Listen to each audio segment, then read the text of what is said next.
Online TV నేను నీరజ. బులెటిన్లో ముందుగా హెడ్లైన్స్ చూద్దాం. అంతర్జాతీయ యోగా దినోత్సవం సందర్భంగా యోగా సాధన చేసిన ఎంపీ. కేంద్ర ప్రభుత్వ సంక్షేమ పథకాల ఎగ్జిబిషన్.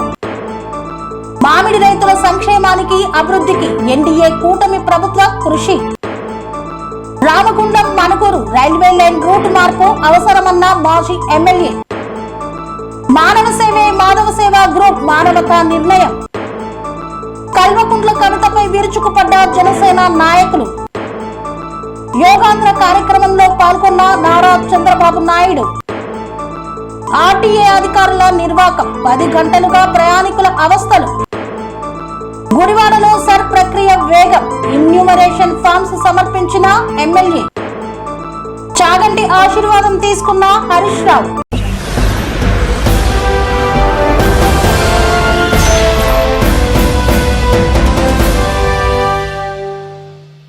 అంతర్జాతీయ యోగా దినోత్సవాన్ని పురస్కరించుకొని పెరేడ్ గ్రౌండ్ లో యోగా సాధన చేసిన మల్కాజ్గిరి ఎంపీ ఈటెల రాజేందర్. అంతర్జాతీయ యోగా దినోత్సవాన్ని పురస్కరించుకొని పరేడ్ గ్రౌండ్స్ లో యోగా సాధన చేసిన ఎంపీ ఈటెల రాజేందర్. ఈ సందర్భంగా ఆయన మాట్లాడుతూ ప్రపంచానికి జ్ఞానాన్ని, సంస్కృతిని, మానవ సంబంధాలను ప్రపంచానికి అందించింది మన భారతదేశం. ఒకప్పుడు విశ్వగురు భారతదేశం మళ్లీ ఆ స్థానం తీసుకురావడానికి మన ప్రధాని నరేంద్ర మోదీ కృషి చేస్తున్నారు. భారతదేశ ఆత్మ గౌరవ బావుట ఎగరవేస్తున్నారు. యుఎన్ఓలో ప్రతిపాదన చేసి యోగాను విశ్వవ్యాప్తం చేశారు. మన యోగాను ప్రపంచమంతా అనుసరించడం మనకు గర్వకారణం. యోగాతో యువతనే కాదు అందరూ ఆరోగ్యంగా ఉండాలని కోరుకుంటున్నారు. ప్రధాని నరేంద్ర మోదీ పిలుపు అందిపుచ్చుకొని కిషన్ రెడ్డి హైదరాబాద్ లో 7వసారి ఇంత పెద్ద కార్యక్రమం జరుపుతున్నందుకు ఆయనకు కృతజ్ఞతలు. గవర్నర్ శివప్రతాప్ శుక్లా, వెంకయ్య నాయుడు, దత్తాత్రేయ, ఎంపీలు, ఎమ్మెల్యేలు తదితరులు ఈ యొక్క కార్యక్రమంలో పాల్గొన్న వారందరికీ ధన్యవాదాలు అని తెలియజేశారు. జ్ఞానాన్ని, సంస్కృతిని, మానవ సంబంధాలను అందించినటువంటి దేశం మన దేశం. విశ్వగురు స్థానంలో ఉన్నటువంటి మన దేశాన్ని నరేంద్ర మోడీ గారు, గౌరవ ప్రధానమంత్రి గారు వచ్చిన తర్వాత మన భారత జాతి ఆత్మగౌరవ బావుటాన్ని, మళ్ళీ మన విశ్వగురు స్థానాన్ని ప్రపంచానికి చాటనటువంటి గొప్ప ఆలోచనతో యుఎన్ఓలో ప్రతిపాదన పెట్టి ఇవాళ ప్రపంచాన్ని అంతా కూడా యోగాలో పాల్గొనేటువంటి దానికి కారకుడైనటువంటి ప్రధానమంత్రి గారు ఇవాళ ప్రపంచంలో యువత ఆరోగ్యంగా ఉండాలి, దానికి భారత సంస్కృతిలో భాగమైనటువంటి యోగాని ఆచరించాలని చెప్పేది పిలిపించిందో దాన్ని మొత్తం ప్రపంచమంతా ఆచరించడం గర్వకారణం. పెద్దలు కిషన్ రెడ్డి గారు వారి పిలుపును అందిపుచ్చుకొని ఈ హైదరాబాద్ నగరంలో, తెలంగాణలో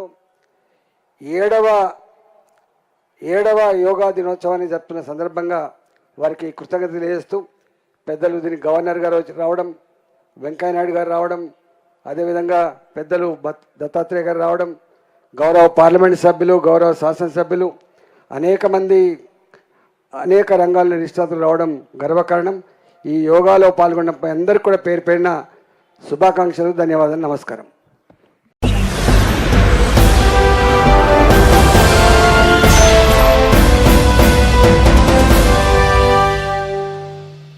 డోన్లో కేంద్ర ప్రభుత్వం ప్రవేశపెట్టినటువంటి సంక్షేమ పథకాల ఎగ్జిబిషన్ ను ప్రారంభించారు డీఎస్పీ శ్రీనివాస్.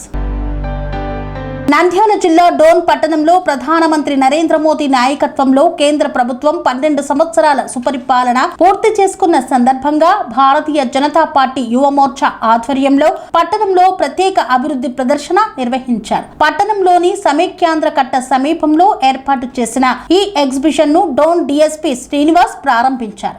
ఈ సందర్భంగా యువ మోర్చా నంద్యాల జిల్లా అధ్యక్షుడు వెంకటేష్, నాయకులు కొట్టే మల్లికార్జున, విజయ్ భాస్కర్ మాట్లాడుతూ కేంద్ర ప్రభుత్వం గత 12 ఏళ్లలో దేశవ్యాప్తంగా అమలు చేసిన సంక్షేమ అభివృద్ధి కార్యక్రమాలను ప్రజలకు చేరవేయడమే ఈ ప్రదర్శన ప్రధాన ఉద్దేశమని తెలిపారు. ఎగ్జిబిషన్ లో కేంద్ర ప్రభుత్వం ద్వారా నంద్యాల జిల్లాకు అందిన వివిధ పథకాలు, అభివృద్ధి కార్యక్రమాలు, ప్రజా సంక్షేమ చర్యలకు సంబంధించిన వివరాలను ఫోటోలు, పోస్టర్లు, సమాచార బోర్డుల ద్వారా ప్రదర్శించారు.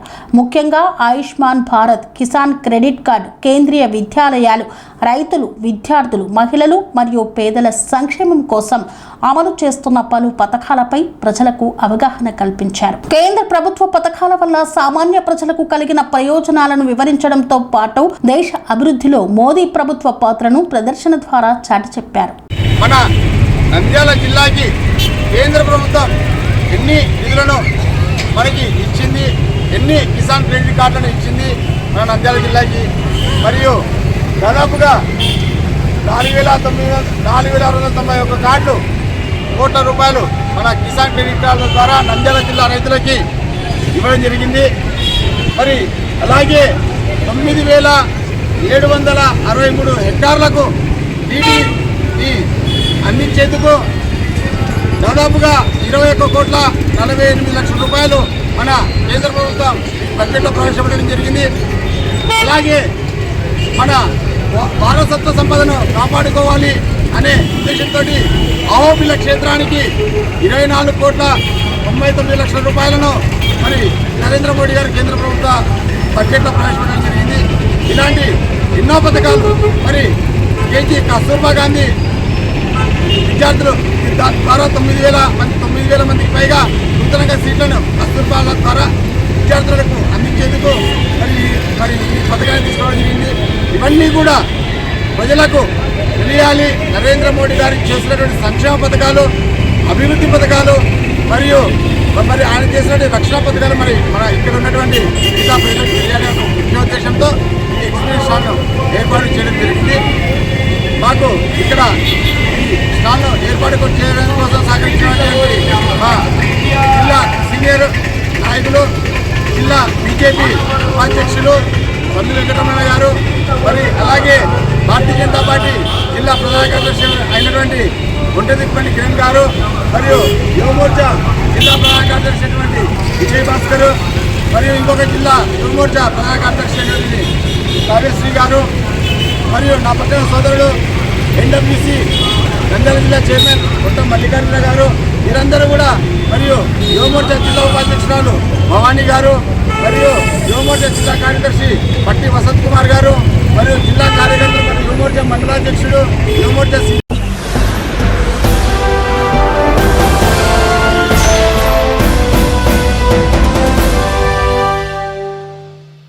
మామిడి రైతుల అభివృద్ధికి, సంక్షేమానికి ఎన్డీఏ ప్రభుత్వం కృషి చేస్తుంది. కిలోకు 4 రూపాయల మద్దతు ధరను ప్రకటించింది. దీంతో చంద్రబాబు నాయుడు చిత్రపటానికి పాలాభిషేకాన్ని నిర్వహించారు. తిరుపతి జిల్లా చంద్రగిరి నియోజకవర్గం పాకాల మండలం దామల చెరువు మ్యాంగో నగర్లో మామిడి రైతులకు ముఖ్యమంత్రి చంద్రబాబు నాయుడు కిలోకు 4 రూపాయల మద్దతు ధర ప్రకటించడంతో శుక్రవారం రైతులు, ఎన్డీఏ నాయకులు సంబరాలు చేసుకున్నారు. మ్యాంగో నగర్లో చంద్రగిరి ఎమ్మెల్యే పులివర్తి నాని ఆధ్వర్యంలో టపాసులు పేల్చి స్వీట్లు పంచుకొని ఆనందం వ్యక్తం చేశారు. చంద్రగిరి ఎమ్మెల్యే పులివర్తి నాని మాట్లాడుతూ రైతు సంక్షేమమే లక్ష్యంగా పనిచేస్తున్న ముఖ్యమంత్రి చంద్రబాబు నాయుడికి చంద్రగిరి నియోజకవర్గ ప్రజలకు, జిల్లా మామిడి రైతాంగం తరపున కృతజ్ఞతలు తెలిపారు. మామిడి రైతుకు కేజీకి 4 చొప్పున నష్టపరిహారం ప్రకటించి రైతులను ఆదుకున్న రాష్ట్ర ముఖ్యమంత్రి నారా చంద్రబాబు నాయుడు, ఉప ముఖ్యమంత్రి పవన్ కళ్యాణ్, వ్యవసాయ శాఖ మంత్రి అచ్చెన్నాయుడు, విద్యా మరియు ఐటీ శాఖ మంత్రి నారా లోకేష్ కి కృతజ్ఞతలు తెలియజేస్తూ ముఖ్యమంత్రి చిత్రపటానికి పాలాభిషేకం చేసి కృతజ్ఞతలు తెలిపారు. ఈ కార్యక్రమంలో రైతులు, కూటమి నాయకులు, అధికారులు తదితరులు పాల్గొన్నారు. అందరికీ నా నమస్కారం. సో రైతులకి ఇది చాలా మంచి శుభవార్త. కష్టాల్లో ఉన్నప్పుడు ఆదుకుంటే చాలా ప్రయోజకరంగా ఉంటుంది కాబట్టి ఇది మంచి శుభవార్త. సో రెవెన్యూ శాఖ తరఫున మేము రైతులకి ఖాతా 1 వీక్ మ్యాపింగ్, ఆధార్ మ్యాపింగ్ కానీ 1 వీక్ ఏమైనా మ్యూటేషన్స్ కానీ కరెక్షన్స్ కానీ, ప్లస్ మన వ్యవసాయ శాఖ ద్వారా ఈ క్రాపింగ్ ఏదైనా ప్రాబ్లమ్స్ ఉన్నా కానీ పూర్తిగా మేము సహకరించి దీంట్లో ఎవరు కానీ అందరూ లబ్ధి చూస్తామని తెలియజేస్తూ నా ప్రసంగాన్ని వివరిస్తాను. ఇన్ఛార్జి మినిస్టర్ అనగానే సత్యప్రసాద్ అన్న గారు అందరూ కలిసి మాట్లాడడం జరిగింది. అనా గతంలో మీరు మనందరూ రైతు బిడ్డలు, ఇది లేదంటే రైతులు చాలా నష్టపోతారు. ఎందుకంటే ఈసారి క్రాప్ ఎక్కువ ఉంది. అదేవిధంగా పక్కన ఉన్నటువంటి ఇజ్రాయెల్లో కానీ పక్కన ఉన్నటువంటి దీంట్లో ఇరాన్లో కానీ యుద్ధం వల్ల జ్యూస్ అనేది ఎప్పుడు పోతుందో తెలియదు. కాబట్టి ఇది ఇచ్చి తీరాలని చెప్పి అడిగితే అప్పటికి ఒక 60% సరే చూద్దాం ఎంత అవుతుంది అన్నారు. లాస్ట్ ఇయర్ 150 కోట్లు అయినా, ఈసారి క్రాప్ పెరిగింది కాబట్టి ఒక 180 కోట్లు దాకా కావచ్చు అని చెప్తే ఎక్కువ కదా అన్నారు. అయినా ఆయన ఇవ్వాలనే ఉద్దేశంతో సరే ఆలోచిద్దామని చెప్పి వెళ్ళారు. వెళ్ళిన తర్వాత మొన్న నైట్ మమ్మల్ని కాన్ఫరెన్స్ తీసుకొని మన మినిస్టర్ గారు అచ్చెన్నాయుడు అన్న గారు కానీ అనగానన్న గారు కానీ తీసుకొని దీనిపైన కలెక్టర్ గారిని పెట్టుకుని ఎమ్మెల్యే గారు నన్ను ఇంకో ఇద్దరు పెట్టుకుని మాట్లాడడం జరిగింది. మాట్లాడిన తర్వాత ఎంత మనకి దిగుబడి వస్తూ ఉంది మన జిల్లాలో, ఉమ్మడి జిల్లాలో అని చెప్పి డిసైడ్ చేసి దాని ప్రకారం మేము ఇవ్వాల్సి వస్తుందని లెక్క వేసుకుని క్యాలిక్యులేషన్ చేసుకున్న తర్వాత మొన్న నైట్ డిసైడ్ చేశారు. నిన్న క్యాబినెట్లో మన పెద్ద సీఎం గారు చంద్రబాబు నాయుడు గారు, డిప్యూటీ సీఎం పవన్ కళ్యాణ్ గారు, అదేవిధంగా ఐటీ శాఖ నారా లోకేష్ గారు కానీ, అదేవిధంగా మన వ్యవసాయ మంత్రి అయినటువంటి మన అచ్చెన్నాయుడు అన్న గారు, మన జిల్లా ఇన్ఛార్జ్ మంత్రి అనగానన్న గారు అందరూ కూర్చొని మాట్లాడిన దాంట్లో మీరు చూస్తుంటారు. అన్నింటిలో కూడా పొగాకు సంబంధించి పక్కన ఉన్నటువంటి జిల్లాలు జనార్దన్ గారిని వాళ్ళని, అదేవిధంగా ఆక్వాకు సంబంధించి ఇంకోవరు కూడా అందరినీ పిలిపించి రైతులతో కూర్చోబెట్టి ఫస్ట్ టైం మీరు ఒకసారి ఆలోచించాలి.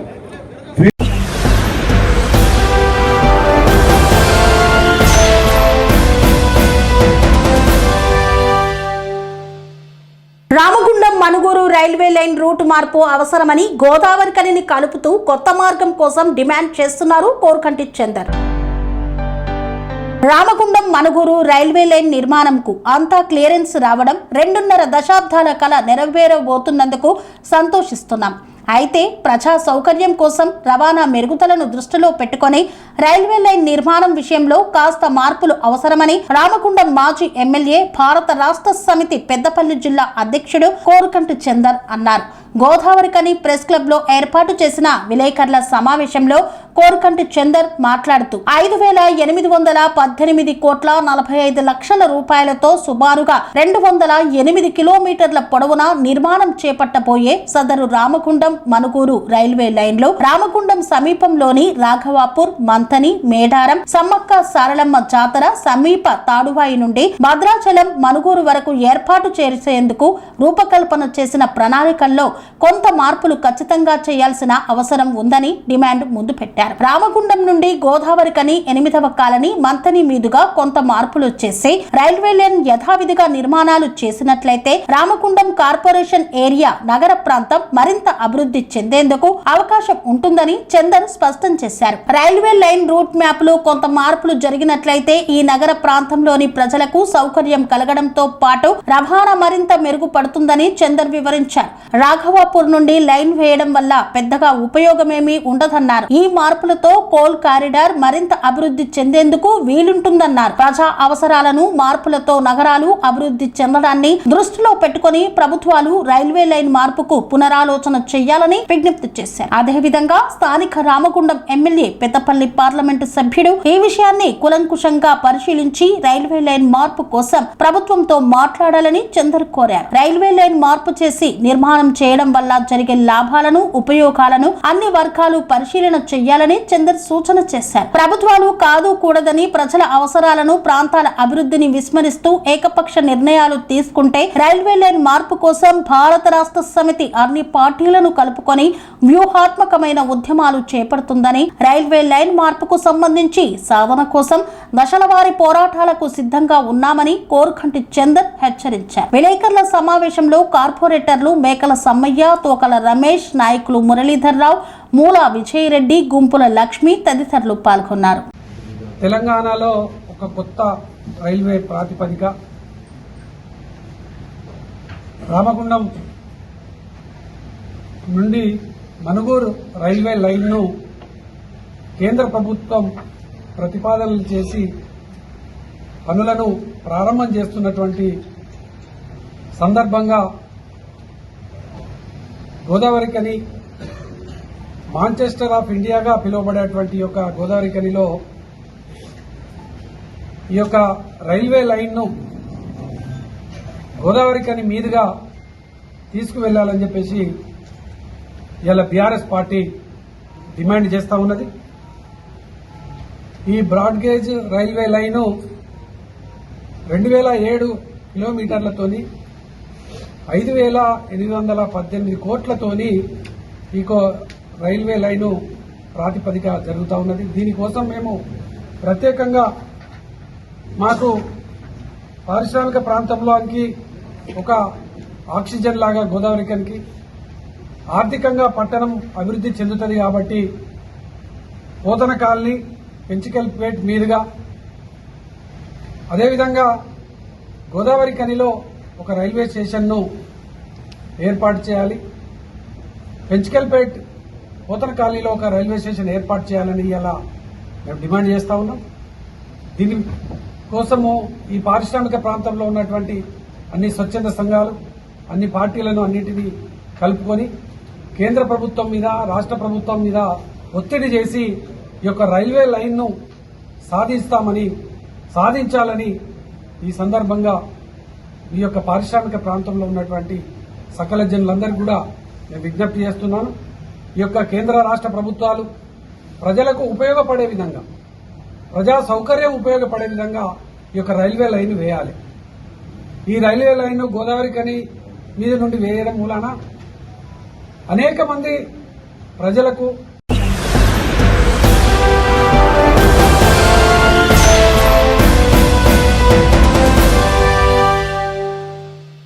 ఆర్థిక ఇబ్బందులతో చదువుకోలేక చదువును మధ్యలోనూ ఆపేసిన విద్యార్థులకు చేయూతనిచ్చింది మానవ సేవే మాధవ సేవ ట్రస్ట్ సభ్యులు. ఆర్థిక ఇబ్బందులతో చదువు కొనసాగించలేని ఇద్దరు పేద విద్యార్థులకు మానవ సేవే మాధవ సేవ గ్రూప్ అండగా నిలిచింది. మల్కాజ్గిరి ఇందిరా నెహ్రూ నగర్ కు చెందిన సంగీత కుమార్తె రిషిత, స్రవంతి కుమార్తె లాస్య సర్వోదయ పాఠశాలలో చదువుతున్నారు. కుటుంబ పరిస్థితులు బలహీనంగా ఉండడంతో వారి విద్యాభారం భరించడం తల్లులకు కష్టంగా మారింది. ఈ విషయాన్ని స్థానికులు పాఠశాల ఉపాధ్యాయులు గ్రూప్ అడ్మిన్ కుమ్మరి రాజు దృష్టికి తీసుకురాగా ఆయన గ్రూప్ సభ్యులకు వివరించారు. దీంతో స్పందించిన కుమ్మరి రాజు, రిషి కుమార్ రెడ్డి, ఉదారి లక్ష్మణ్, చిరంజీవి, బాలరాజ్, అబ్దుల్ కలాం, రాధిక, అహ్మద్ అలీఖాన్, అనిత, కృష్ణ, శ్రీధర్, పూర్ణారావు 13 మంది సభ్యులు కలిసి ఇద్దరు విద్యార్థినుల వార్షిక ఫీజుల కోసం 13,000 రూపాయల ఆర్థిక సహాయాన్ని అందజేశారు. ఈ సందర్భంగా కుమ్మరి రాజు మాట్లాడుతూ విద్యార్థినుల చదువులు ఎలాంటి ఆటంకం లేకుండా కొనసాగేందుకు 10వ తరగతి వరకు అవసరమైన విద్యా ఖర్చులను మానవ సేవే మాధవ సేవ గ్రూప్ భరిస్తుందని ప్రకటించారు. పేదరికం కారణంగా ఏ చిన్నారి కూడా చదువుకు దూరం కాకూడదన్న ఉద్దేశంతో ఈ నిర్ణయం తీసుకున్నట్లు తెలిపారు. గ్రూప్ సభ్యుల సహకారంతో చేపట్టిన ఈ కార్యక్రమం పట్ల విద్యార్థినుల తల్లిదండ్రులు, ఉపాధ్యాయులు కృతజ్ఞతలు తెలిపారు. ఈ కార్యక్రమంలో మహమ్మద్ రషీద్, అనిత, రాధికతో పాటు పలువురు గ్రూప్ సభ్యులు పాల్గొన్నారు.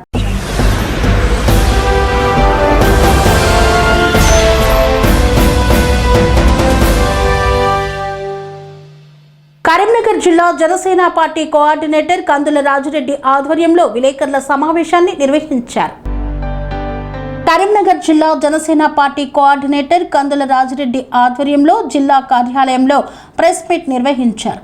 ఈ సందర్భంగా రాజిరెడ్డి మాట్లాడుతూ కల్వకుంట్ల కవిత నోరు అదుపులో పెట్టుకోవాలని, పవన్ కళ్యాణ్ పై చేసిన వ్యాఖ్యలను వెంటనే వాపసు తీసుకోవాలని, జనసేన పార్టీకి వస్తున్న ప్రజాదరణను చూసి ఓర్వలేక అనుక్షణం ప్రతిక్షణం పవన్ కళ్యాణ్ జపం చేస్తున్నావు. కల్వకుంట్ల కవిత ఇకనైనా మేలుకొని ప్రజల సమస్యలపై పోరాటం చేస్తే బాగుంటుందని హితవు పలికారు. మరోసారి పవన్ కళ్యాణ్ పై వ్యాఖ్యలు చేస్తే కల్వకుంట్ల కవితతో పాటు టీఆర్ఎస్ పార్టీని బొంద పెడతామని తెలంగాణలో హెచ్చరించారు. ఈ కార్యక్రమంలో జిల్లా పార్టీ నాయకులు కాసరాజు పటేల్, పొన్నాల తిరుపతి, వీళ్ళ శ్రీనివాసరావు, రాజ్ కుమార్ తదితరులు పాల్గొన్నారు.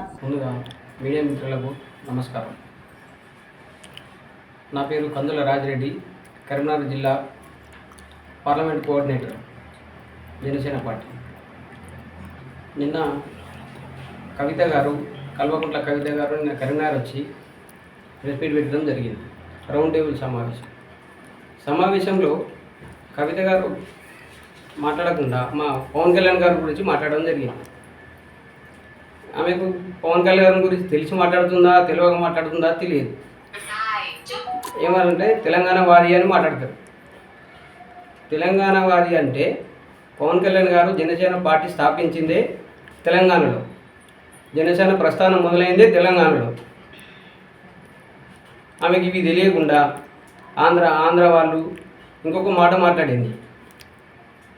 యాక్టర్, మీరు తెలంగాణకు సీఎం గారి బిడ్డగా ఉన్నారు. మీరు సొంతగా తెలంగాణ కోసం చేసింది ఏమిటి? పవన్ కళ్యాణ్ గారు చేసింది ఏమిటి? ప్రేమ మీకున్నదా, పవన్ కళ్యాణ్ గారికి ఉన్నదా? మీరు ఒకసారి తెలుసుకోండి. తెలియకపోతే పవన్ కళ్యాణ్ గురించి తెలుసుకొని మాట్లాడండి. ఇప్పుడు కాదు, తెలంగాణ రాకముందు నుంచి పవన్ కళ్యాణ్ గారు తెలంగాణలో తిరుగుతున్నారు.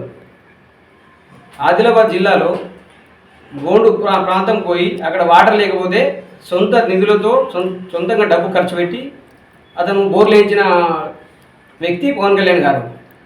మీరు ఒక సీఎం కూతురు అయి ఉండి తెలంగాణకు మీరు పర్సనల్గా ఏం చేశారో చెప్పండి.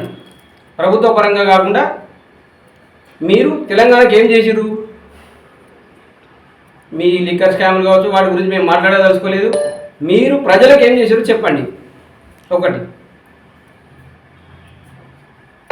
మీరు నచ్చి ఇంకో మాట మాట్లాడుతున్నారు.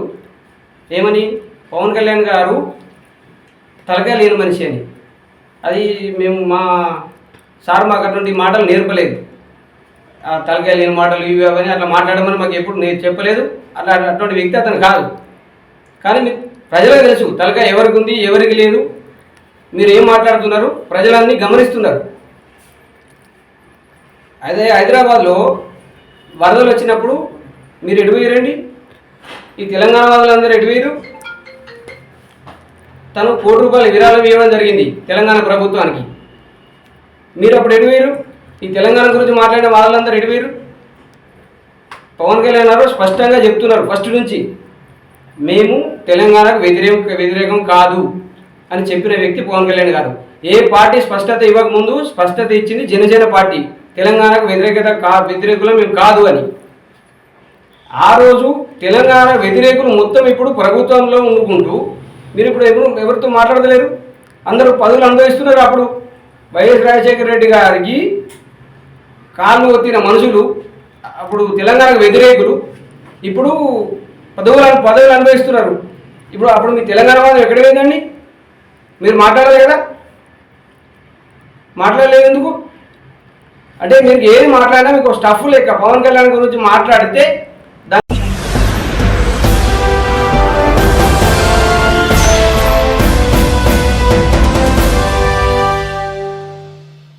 అంతర్జాతీయ యోగా దినోత్సవాన్ని పురస్కరించుకొని యోగాంధ్ర కార్యక్రమంలో పాల్గొన్నారు ఆంధ్రప్రదేశ్ ముఖ్యమంత్రి నారా చంద్రబాబు నాయుడు. యోగా సాధనతో రామ్దేవ్ బాబా అద్భుతాలు సృష్టిస్తున్నారని సీఎం చంద్రబాబు అన్నారు. ఆయన శిక్షణలో యువత యోగాసనాలు అద్భుతంగా ఉన్నాయన్నారు. అంతర్జాతీయ యోగా దినోత్సవాన్ని పురస్కరించుకొని అమరావతిలోని ఉండవల్లి గుహల వద్ద యోగాంధ్ర కార్యక్రమం నిర్వహించారు. రామ్దేవ్ బాబాతో కలిసి చంద్రబాబు యోగా సాధన చేశారు. ఆయన శిక్షణలో జరుగుతున్న యోగా సాధనను తిలకించారు. వివిధ రకాల యోగా ప్రక్రియలను సీఎంకు రామ్దేవ్ బాబా వివరించారు.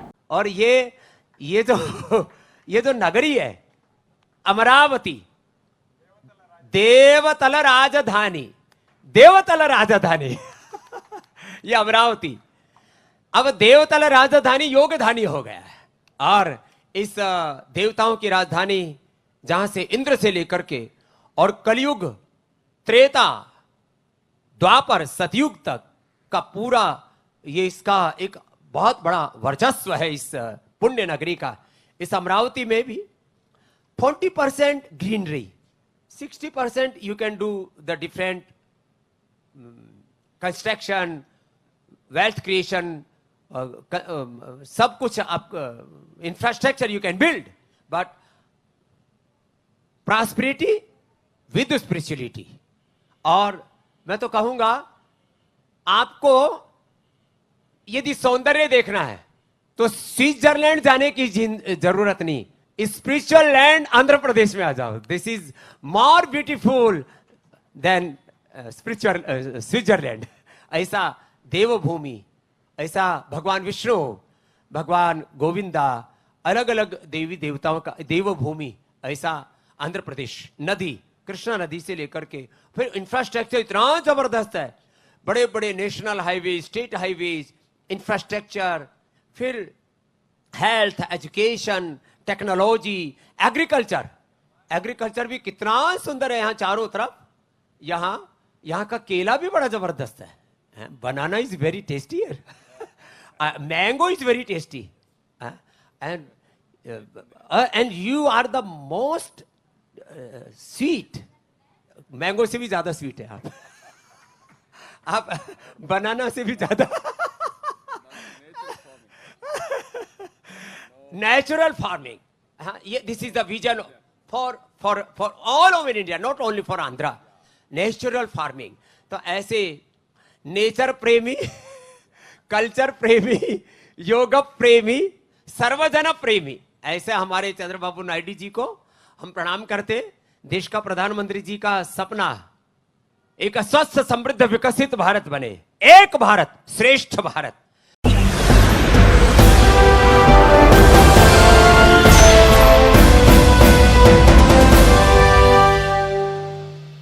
ఖైరతాబాద్ ఆర్టీఏ అధికారుల నిర్వాకానికి ప్రయాణికులు దాదాపు 10 గంటల సేపు నానా అవస్థలను పడ్డారు.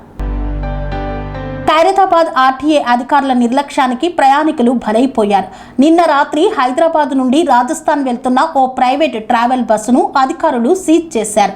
అయితే ప్రత్యామ్నాయ ఏర్పాట్లు చేయకుండా 50 మంది ప్రయాణికులతో సహా బస్సును ఖైరతాబాద్ ఆర్టీఏ కార్యాలయానికి తరలించారు. దాదాపు 10 గంటలుగా తిండి, వాష్రూమ్స్ లేక ప్రయాణికులు బస్సులోనే తీవ్ర అవస్థలు పడ్డారు.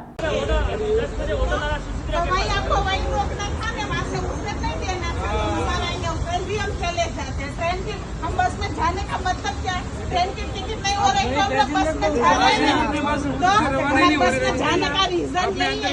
हमारा एक्सपायर हो गए आनंद में, इसके लिए हम इसमें जा रहे हैं। आपको ऐसा हम उसमें बात करावे आप लोगों को। मर्जी से लेके आए हम, पीछे हम सब ने यहाँ लेके आए। हम कहाँ जाना बोलो, बात करना कहाँ जाना बोलो, गाड़ी को लाने बोलो तो शाम की खिलारे बोले तो बोले कहाँ जाना को, तो कहाँ जाना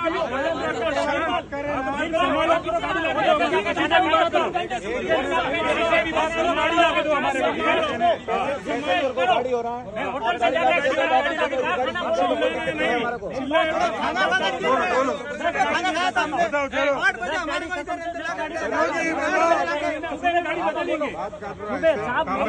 गाड़ी लाके दो हमारे बोलो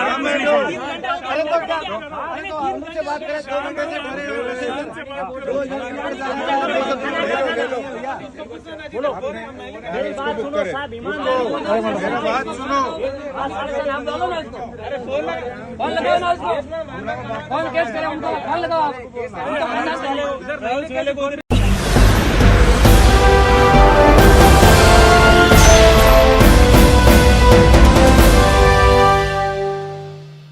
ఓటరు జాబితా పరిపూర్ణతకు ప్రజల నుండి సహకారం అందించాలని కోరారు ఎమ్మెల్యే రాము.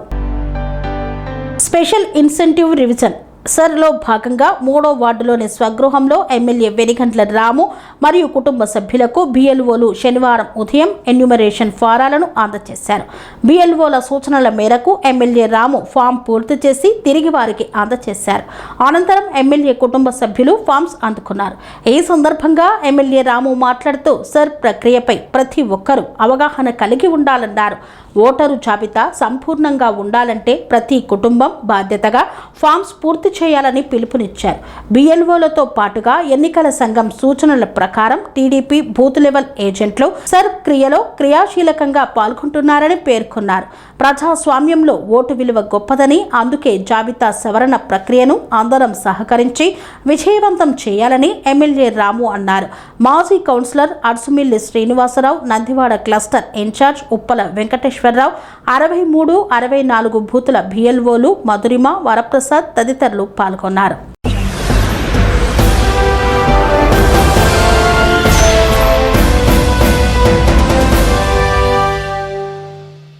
భారతీయ సాంప్రదాయాల గొప్పతనాన్ని భావితరాలకు తెలియచేయాలని పేర్కొన్నారు మాజీ మంత్రి సిద్దిపేట ఎమ్మెల్యే హరీష్ రావు.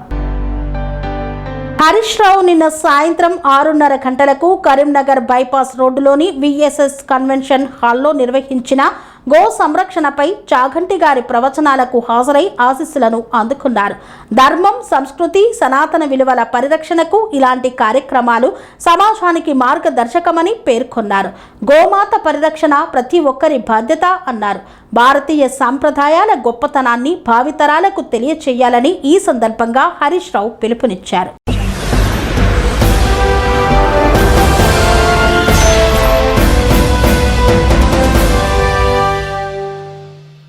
ఇంతటితో వార్తలు సమాప్తం. మరిన్ని అప్డేట్స్ కోసం చూస్తూనే ఉండండి TR9 TV.